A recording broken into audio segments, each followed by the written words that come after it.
Assalamualaikum warahmatullahi wabarakatuh. Perkenalkan, nama saya Dara Sepira dengan NPM 22411181, kelas manajemen 22C. Di sini saya akan membawakan materi tentang data, populasi, sampel, dan penyajian data. Baik, yang pertama adalah data dan variabel.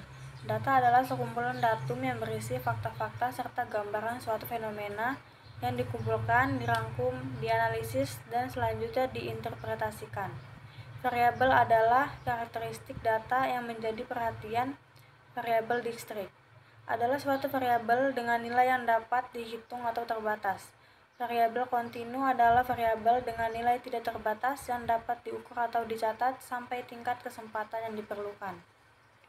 Yang kedua, data menurut skala pengukuran. Yang pertama, nominal. Sifatnya hanya untuk membedakan antara kelompok, contoh, jenis kelamin, jurusan dalam suatu sekolah tinggi, manajemen atau akuntansi. Yang kedua, ordinal. Selain memiliki sifat nominal, juga menunjukkan peringkat. Contohnya tingkat pendidikan, SD, SMP, SMA, skala perusahaan, besar atau sedang. Yang ketiga, interval. Selain memiliki sifat data ordinal, juga memiliki sifat interval antar observasi dinyatakan dalam unit pengukuran yang tepat. Contohnya, temperatur. Yang keempat, rasio. Selain memiliki sifat data interval, skala rasio memiliki angka 0. Dan perbandingan antara dua nilai mempunyai arti, contoh, tinggi badan, berat badan, dan waktu. Yang ketiga, jenis data menurut sifatnya. A. Kualitatif, berupa label atau nama-nama yang digunakan untuk mengidentifikasikan atribut suatu elemen, skala pengukuran, atau nominal atau ordinal. Data bisa berupakan numerik atau non-numerik. Misalnya, prestasi siswa sangat meningkat, biaya sekolah sangat mahal, penyaluran BOS sangat lancar. B. Kuantitatif. Yang pertama mengindikasikan seberapa banyak, how many, atau discrete atau how much, continue. Kedua, data selalu numerik. Ketiga, skala pengukuran, interval atau rasio. Keempat, misalnya rata-rata nilai matematika siswa 80, biaya SPP per bulan 100 hingga 99% siswa dinyatakan tamat dan lulus, dan sebagainya. Yang keempat, rumusan masalah. Rumusan masalah adalah tulisan singkat yang berisi pertanyaan mengenai topik yang diangkat oleh penulis, sehingga dengan adanya rumusan masalah, penulis akan berusaha mencari jawaban atau memecahkan masalah. Yang kelima, jenis data menurut sumbernya. Yang pertama, data internal, yaitu data yang menggambarkan keadaan atau kegiatan di dalam suatu organisasi, di dalam suatu sekolah, misalnya data guru, data keuangan, data siswa, data prestasi siswa, dan sebagainya. Yang kedua, data eksternal, yaitu data yang menggambarkan keadaan atau kegiatan di luar suatu organisasi bagi suatu sekolah, misalnya tingkat daftar beli masyarakat, perkembangan biaya sekolah, permintaan, demand, dan sebagainya.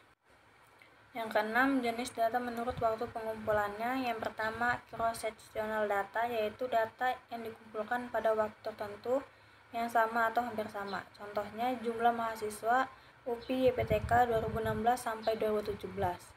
Jumlah perusahaan go publik tahun 2016. Time series data, yaitu data yang dikumpulkan selama kurang waktu atau periode tertentu. Contohnya, pergerakan nilai tukar rupiah dalam 1 bulan, produksi padi Indonesia tahun 2007 sampai 2016.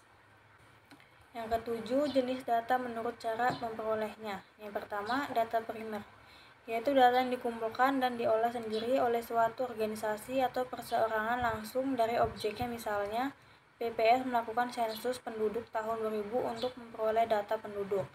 Yang kedua, data sekunder, yaitu data yang diperoleh dalam bentuk yang sudah dikumpulkan dan diolah oleh pihak lain, biasanya sudah dalam bentuk publikasi. Misalnya, suatu perusahaan memperoleh data penduduk dari BPJS, data perbankan dari BI, dan lain-lain.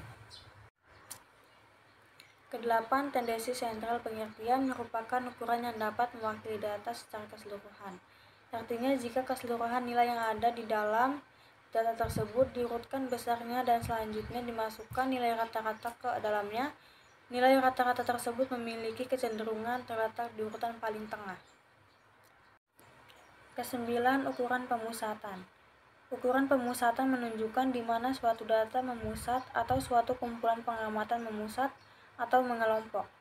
Pada umumnya data akan memusat pada nilai-nilai rata-rata hitung, median, dan modus.